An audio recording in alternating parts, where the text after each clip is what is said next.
I heard the channel got canceled. You going back out there?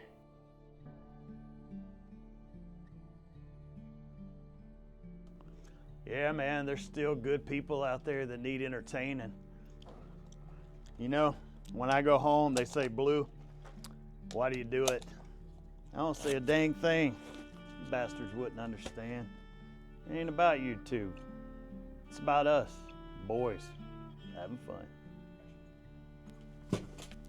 Don't even think about it. You know I'm better on my own. Besides, it's Saturday, whole new weekend. We'll be back next week, more episodes.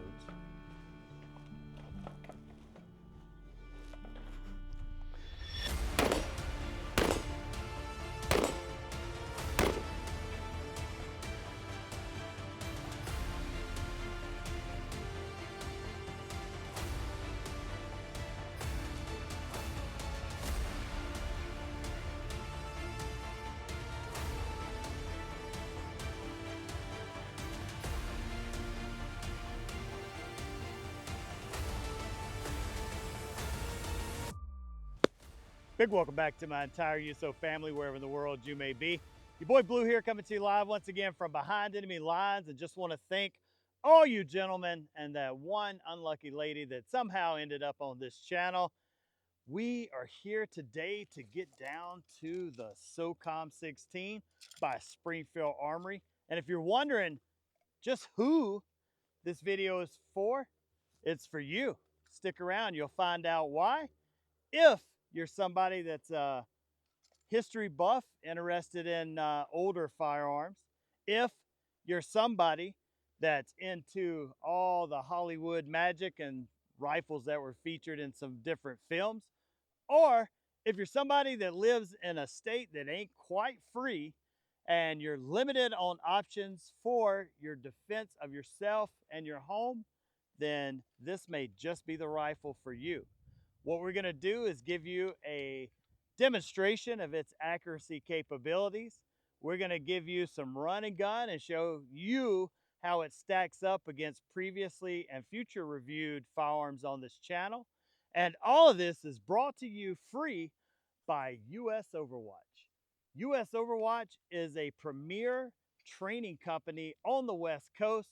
They're providing all types of training to all different levels of skills and marksmanship to civilians, law enforcement officers, and active duty military. So if you're in the area and want to participate, go to usoverwatch.com, or if you're in a really big hurry, usow.us.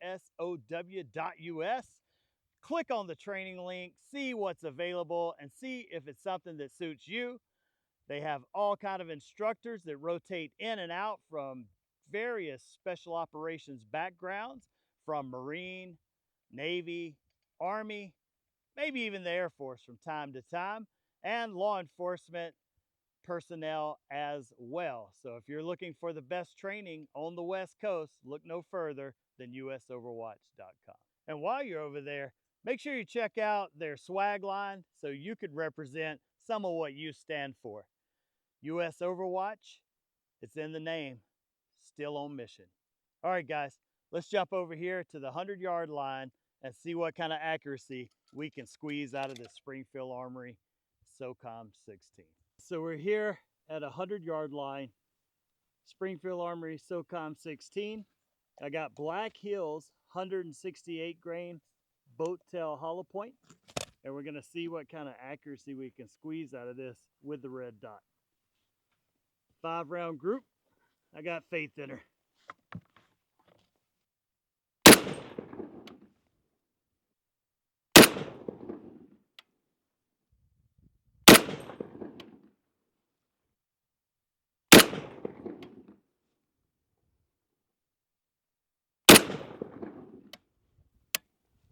All right, guys, that was 5 rounds. Let's go down range, check it out. We're down here at the 0-yard line, and to be honest, without magnification at 100 yards, I just kind of had to guess at where I was aiming. The sun was kind of washing out the target. So if you can see through the video, this little outline, I was using the edge of that as my aiming point. Now Not a great group, kind of like we expected though, without accurizing just out of the box. However, from 100 yards using match grade ammunition, we did get roughly a hand size shot group. I would say about 4 inches MOA-ish. And you always get a flyer. So if we took away that one flyer, that would bring our group in to about 2.5 inches MOA. The other thing too is windage was good. All these are effective shots, and with a 308 definitely would have put you in the dirt for a little nap. All right guys, we're gonna do a little run and gun, starting out with the bill drill.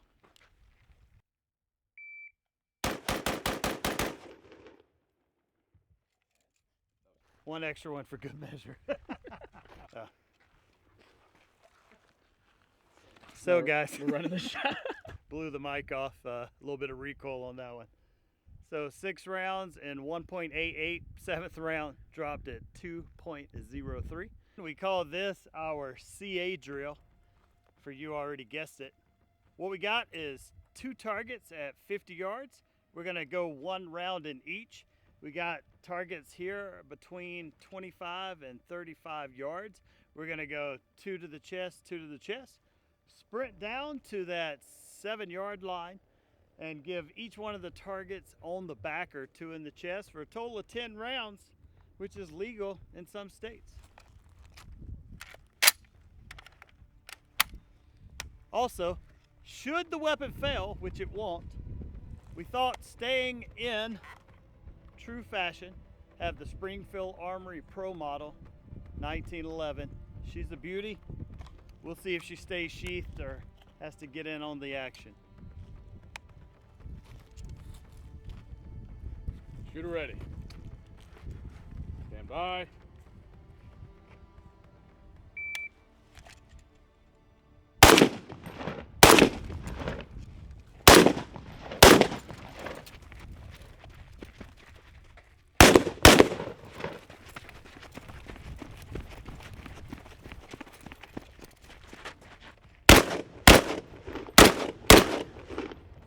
All right, guys, no need for the Lucy here on the strap. Gee, I don't know, man. Looks like all alphas. That's all alphas, boys, from what I can tell. Might have a winner. All right, guys. Devastating on target, all alphas. Actually, pleasantly controllable, as the 11-pound weight keeps the rifle from moving around too much while you're shooting. Haven't really played with this one with the red dot. Huge fan, loving it. Dual alphas again.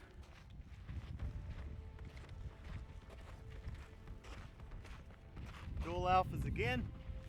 And gee, what was it, 19 seconds? 1955. You've seen the SOCOM 16 in action. Meet us back over at the table and we'll do a little breakdown of it and give a little bit of its history. All right, guys, thanks a lot for sticking around this far into the show so that we can actually break down this bad boy in a more intimate setting, just you and I. Now, we're gonna start with just a little bit of the history. So the M14, which this SOCOM 16 is based off of, came into production in the mid-1950s. I believe it was adopted in 1957 for U.S. service, not this particular model, but the M14, which had a slightly longer barrel and a full auto select, which if you've ever had the lovely pleasure of firing, you know that's incredibly tough to control.